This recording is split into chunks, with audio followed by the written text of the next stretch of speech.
Que ambiente político o Brasil terá a partir de agora neste novo mandato da presidente Dilma Rousseff? Qual será o papel da oposição reforçada depois das eleições disputadas de 2014? Para o cientista político Matthew Taylor, da American University em Washington, ser oposição no Brasil é um papel difícil, porque o modelo de presidencialismo de coalizão captura parte dos oposicionistas em troca de cargos e enfraquece o debate real da vida brasileira. Professor, o Brasil vive hoje um combate à corrupção histórico, envolvendo muito da Polícia Federal, da Justiça, do Ministério Público, que foi exatamente uma criação da Constituição de 1988, criticada por alguns aspectos, por ser muito corporativista, mas que também criou exatamente esses organismos e deu independência a esses organismos para atuarem. Qual é a visão que o senhor tem hoje do tanto de corrupção que assolou os últimos dois governos e, evidentemente, o impacto que isso tem na trajetória do país, que era ascendente e hoje convive com um problema de dívida muito provocado por incompetência administrativa, por corrupção, e isso, evidentemente, olhando para a descrença que a população tem em relação ao país? Eu acredito que, numa perspectiva dos últimos 30 anos, ao longo da democracia, a gente vê um avanço considerável. Então, você já mencionou a criação do Ministério Público. Desde então, especialmente a nível federal, houve uma mudança realmente dramática no combate à corrupção. O fortalecimento da Polícia Federal, a criação da Controladoria Geral da União, a criação de algumas leis e agências que antes não eram considerados envolvidos com o combate à corrupção, como, por exemplo, a Receita Federal ou legislações como, por exemplo, a Lei de Responsabilidade Fiscal, que ajudam sobremaneira no combate à corrupção. Então, eu acho que assim, sempre existiu corrupção no Brasil. Se a gente for olhar, uma das justificativas do golpe militar de 64 foi justamente combater o comunismo, de um lado, e a corrupção do outro. Então, sempre foi um constante, a corrupção sempre foi constante na política brasileira. Agora, de fato, eu acho que não podemos esquecer de vista que houve uma melhora, paulatina, mas uma melhora considerável ao longo dos últimos 30 anos. O que eu vejo agora, olhando para frente, é um pouco a questão do judiciário. Você teve o fortalecimento, especialmente a nível federal, de muitas agências, de instituições, de leis, etc., mas todos eles acabam enfrentando o problema da morosidade do judiciário. E mesmo depois da reforma de 2004 no judiciário, essa morosidade é realmente considerável. Então, um bom exemplo disso é o caso do mensalão. O tempo de julgamento do mensalão? O tempo de julgamento do mensalão é considerável. Foi um processo que correu até rapidamente para os padrões do Judiciário Federal. Ele começou em 2005 e foi resolvido até 2013, o final de 2013. Então, 8 anos ali. Se a gente for pensar, isso significa que no caso do escândalo atual da Petrobras, isso significa que provavelmente em 2022, 2023, chegaremos a uma decisão final, se tudo correr nessa mesma velocidade. Se tomar como exemplo o trâmite do mensalão. Do mensalão, que foi rápido. Foi um trâmite rápido. Então, para a média brasileira. Para a média brasileira. Então, mas eu acho que pela média mundial é muito ruim uma justiça que leve de 2005, quando surgiram as primeiras acusações, as denúncias, até o julgamento final de 2013. Nós estamos falando de 8 anos, né? E se a gente for comparar, por exemplo, isso, eu acho que é um escândalo que chega no mesmo patamar, no caso norte-americano, é o escândalo que levou ao impeachment do Nixon. E o impeachment do Nixon, passaram-se 2 anos, já haviam condenado os envolvidos. E depois de mais 2 anos, esses envolvidos já foram soltos. Então, passou o trânsito em julgado, pagaram a pena e dentro de meia década já estavam de volta à sociedade. Ou seja, foi uma resolução muito mais rápida. Não estou comparando sistemas jurídicos, mas só dando uma ideia de como os escândalos demoram para chegar ao trânsito em julgado no caso brasileiro. Deixa eu lhe fazer uma pergunta específica. O país não compreendeu ainda que esse tempo enorme é uma sangria que leva a nada e só piora o cenário?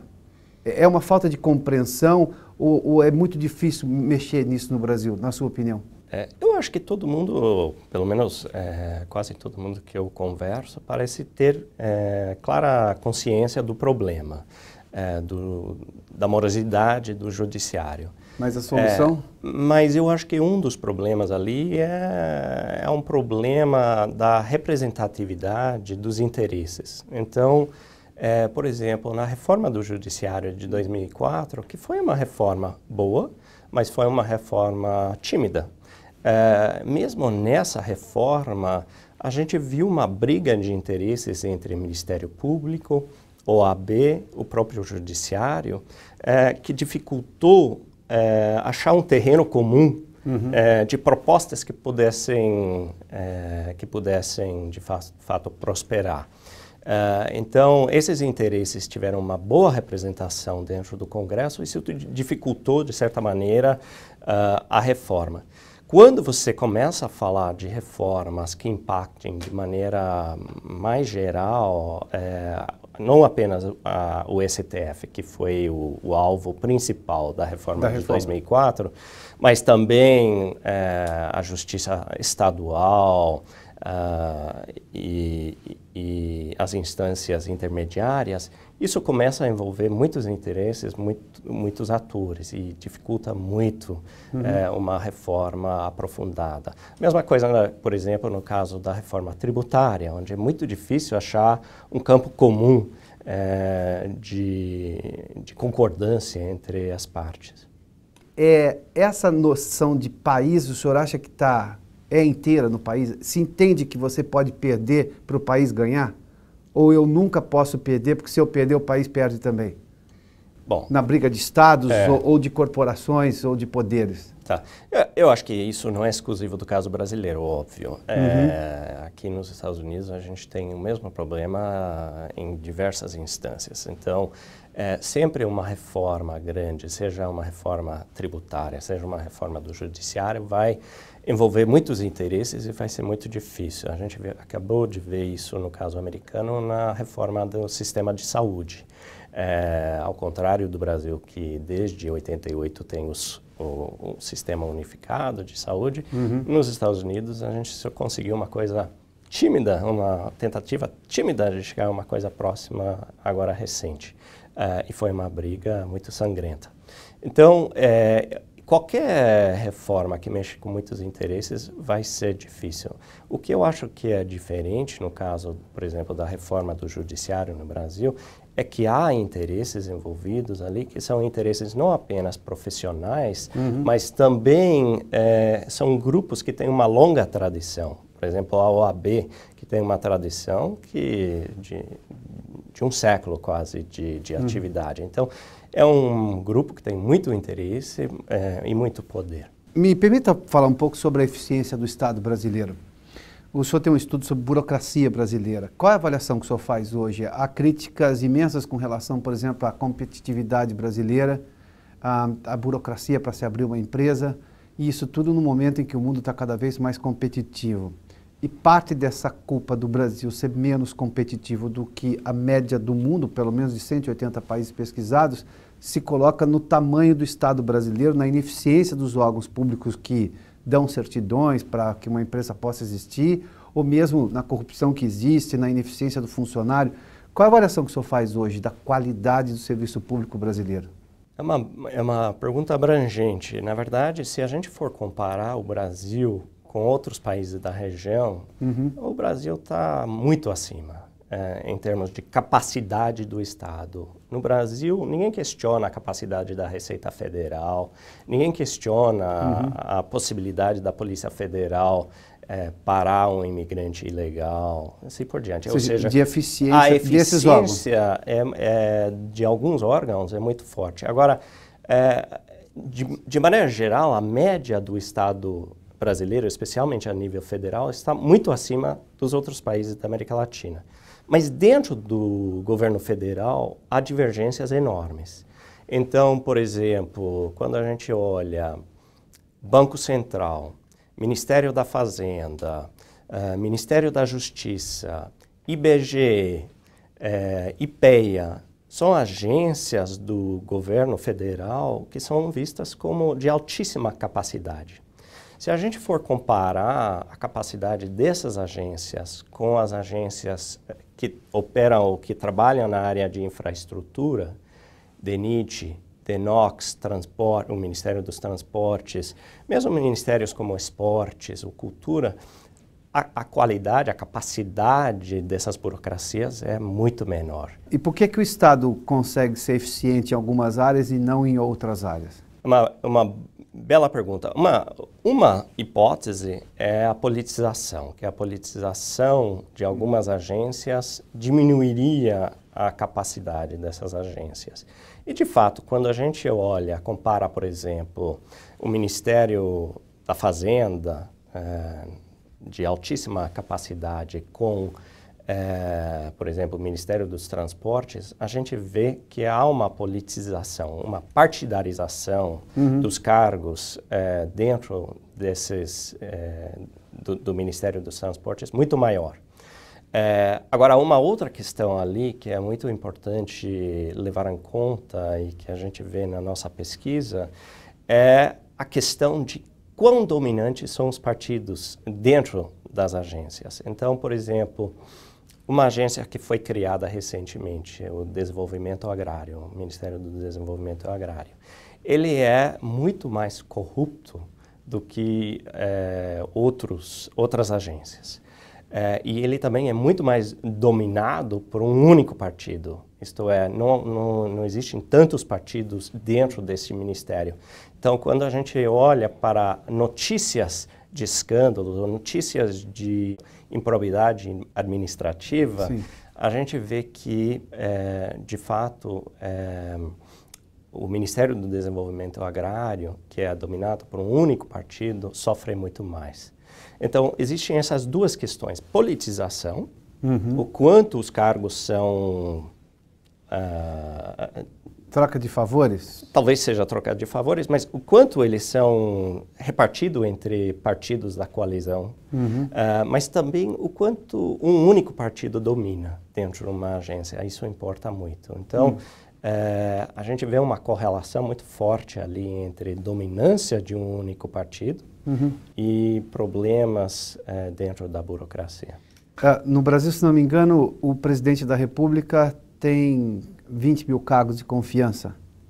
Quantos mil cargos tem o presidente Obama como cargos de confiança, ou seja, sem necessidade de concurso? Bom, nos Estados Unidos são em torno de 2 mil cargos, com uma única ressalva, que no caso do Brasil mudou bastante ao longo dos últimos 15 anos. A quantidade de cargos de confiança que podem ser dados para políticos que não fazem parte da agência. Para explicar, existem no Brasil os cargos DAS de 1 a 6. Sim. E alguns dos cargos inferiores nessa hierarquia precisam ser agora necessariamente preenchidos por funcionários da agência. Então, quando a gente vê que são 20 mil cargos, na verdade é um número menor, eu não sei o número exatamente, mas o número de cargos que são efetivamente preenchidos por indicados políticos é um pouco menor do que os 20 mil. Me permita fazer uma pergunta que é uma crítica e também um refresco para o ocupante do maior cargo no país, no caso da presidência da República. Um presidente precisa ter tanto cargo assim, por mais que sejam os cargos de alto escalão, ou do segundo ou terceiro, que de alguma forma o partido da presidente é quem vai tomar conta, ou aliados dela?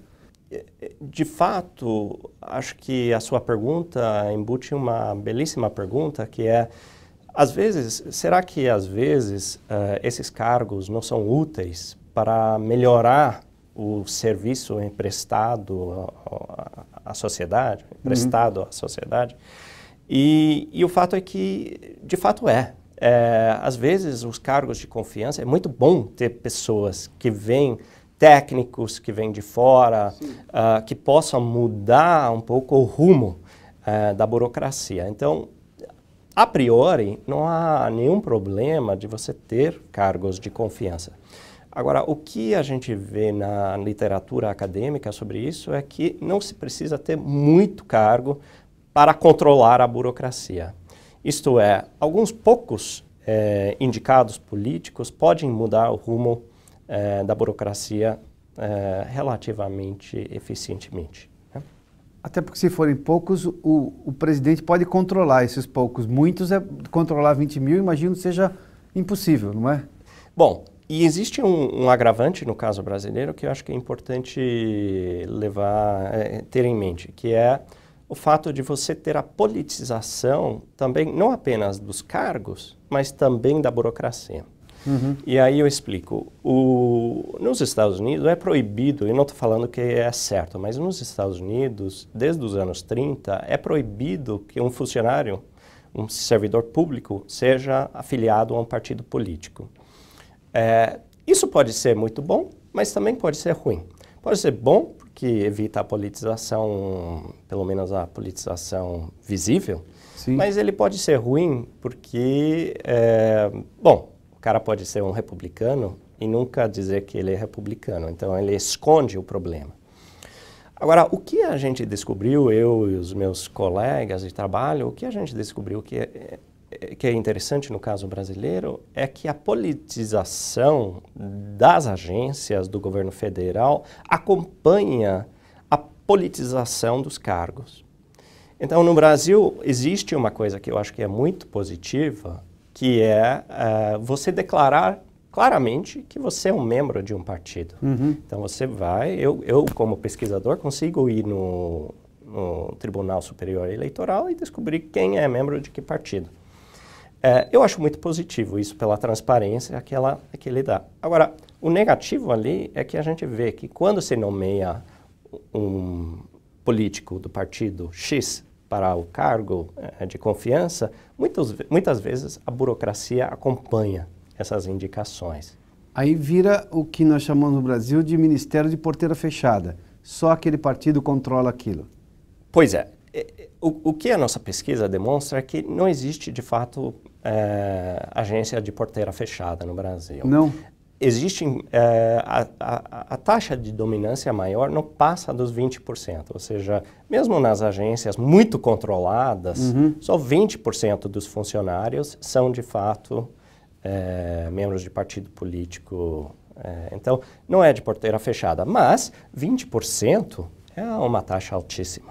Professor, me permita entrar num assunto. A representação popular no governo, que sempre foi uma bandeira do PT, que já está há 12 anos, mais o mandato agora da presidente Dilma vai completar 16 anos no poder, representação popular sempre foi um assunto muito caro ao Partido dos Trabalhadores, que de alguma forma aconteceu no governo, mas agora há críticas de que representação popular de quem? De um sindicato, que sim é representação da sociedade organizada, mas controlado pelo PT, não é uma representação popular plural de ouvir o cidadão. O caso talvez mais notório seja os conselhos das estatais brasileiras estariam todos politizados ou partidarizados por partidos da base, ou seja, o conselho não é controlado pela sociedade brasileira, não tem participação da sociedade brasileira, tem parte da sociedade que está comungada com o governo, ou seja, é uma representação de araque, mentirosa, não é verdadeira. Essa é a crítica que se faz em boa parte desses conselhos. O caso da Petrobras, por exemplo, o conselho não foi competente, não foi capaz, não teve poder suficiente, independentemente se representativo ou não da sociedade, para evitar o caso de corrupção. Ou seja, representação popular funciona e se não funcionou por quê?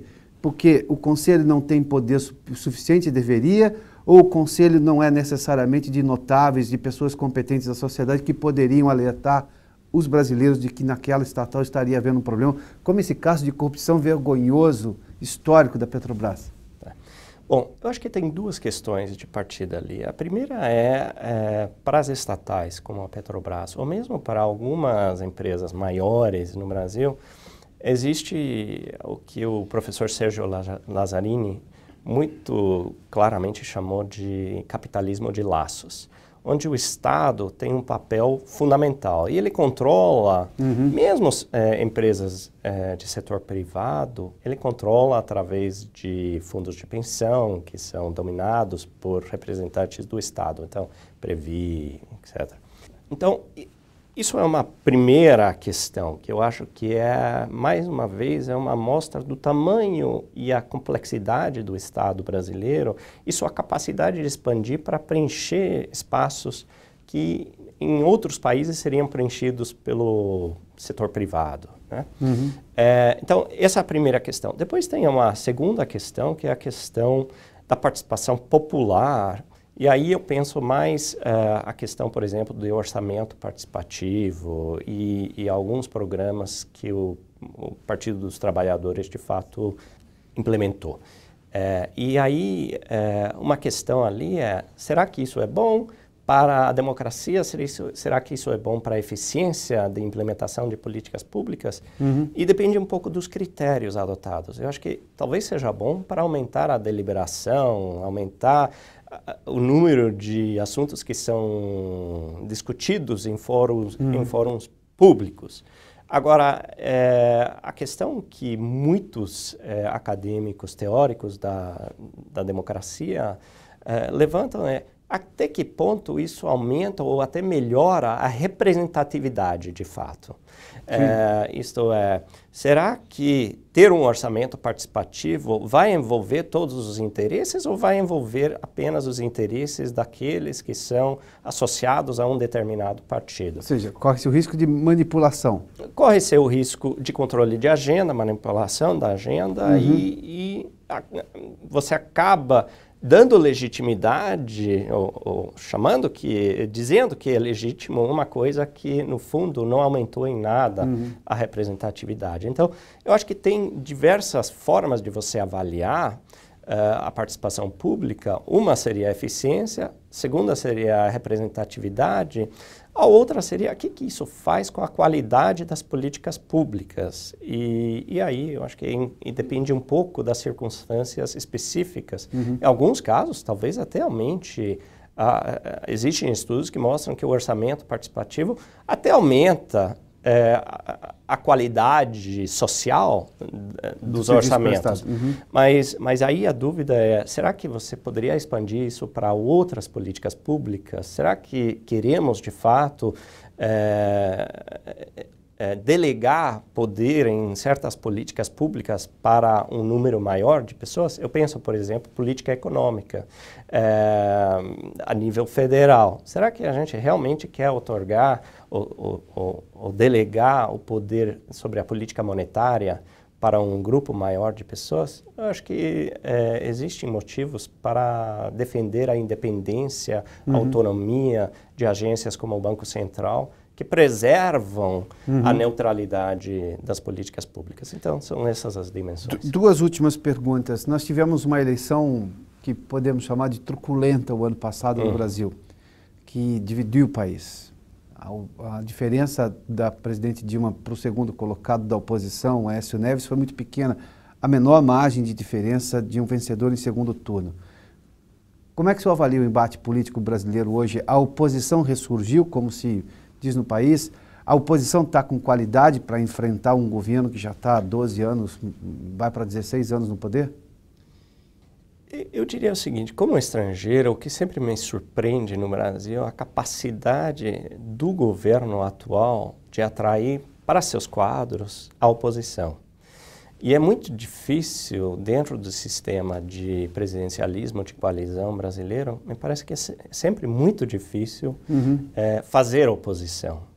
Porque quem está na oposição fica fora do jogo político, fica fora da criação de políticas públicas, fica fora dos cargos políticos, não usufrui dos privilégios de quem faz parte da coalizão. Então, O que mais surpreende ao longo dos últimos 30 anos no Brasil, sempre o presidente é eleito com menos de 20% das cadeiras no Congresso.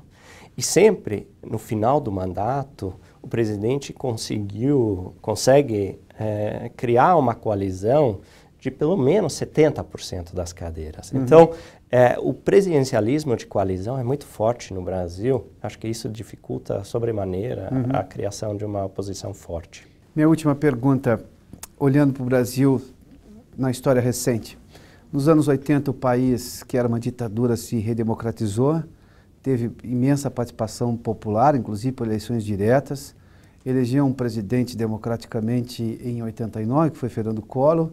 O mesmo povo retirou o presidente depois de um processo de impeachment, estabilizou a moeda, o Brasil convivia com hiperinflação, viveu um governo de democracia, de plena democracia, com estabilização da moeda, enfim, de crescimento econômico, ou pelo menos de sensação maior no país, ou seja, sem a insegurança jurídica de que alguém vai tomar o poder à força.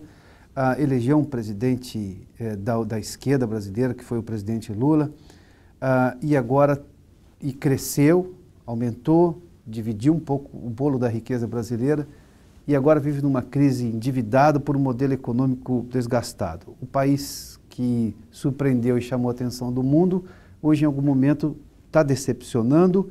E para onde vai o Brasil hoje, na sua opinião? Bom, eu acho que a sua pergunta já incorpora alguns elementos da resposta. A principal, que eu acho que é a visão otimista do Brasil, é que houve uma mudança incrível ao longo dos últimos 30 anos. Se você for olhar uma pessoa nascida nos anos 60 e comparar com sua filha hoje, a mudança tanto em expectativa de vida, educação, qualquer resultado social é muito melhor hoje. Os ganhos dos últimos 30 anos de democracia foram incríveis. Isso tanto a nível individual, qualquer cidadão, quanto a nível institucional. Eu acho que o fortalecimento das instituições, seja no campo fiscal, seja no campo da luta contra a corrupção, o fortalecimento das instituições foi paulatina, às vezes incremental, mas quando a gente compara o Brasil de hoje com o Brasil de 85, é outro país. Agora, quanto aos resultados econômicos, eu acho que também houve um avanço significativo ali. A estabilização da moeda foi uma conquista incrível, considerando... De talento brasileiro, por sinal, né? Perdão? O modelo desenvolvido no próprio país, né? Desenvolvido naturalmente no Brasil para resolver um problema que eu acho que foi bem específico ao caso brasileiro, por um grupo de brasileiros contra as prescrições da FMI. Foi um sucesso legitimamente brasileiro. Sim. E um sucesso que continua até hoje. Agora, eu não perco a esperança no campo econômico, por alguns motivos. O primeiro é que o Brasil é um país que demora muito para mudar de rumo. E isso para o bem, para o mal. O Brasil, se a gente comparar o Brasil com o resto da América Latina, o tamanho do Estado brasileiro é muito maior e não mudou significativamente desde os anos 60.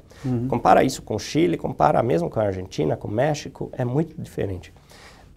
A segunda coisa é a abertura comercial. Se a gente for comparar o Brasil com outros países da América Latina, também mudou pouquíssimo nesses últimos 55 anos, desde 60. Agora, quando ele muda para ficar. Então, acho que a estabilização é uma conquista. A gente vê isso hoje em dia, quando... quando a inflação começa a mostrar sinais de perigo, a resposta da sociedade civil é muito imediata e muito forte. Então, eu acho que isso acaba dando uma continuidade para as conquistas que é muito positiva. Professor, muito obrigado. Obrigado. Pela entrevista.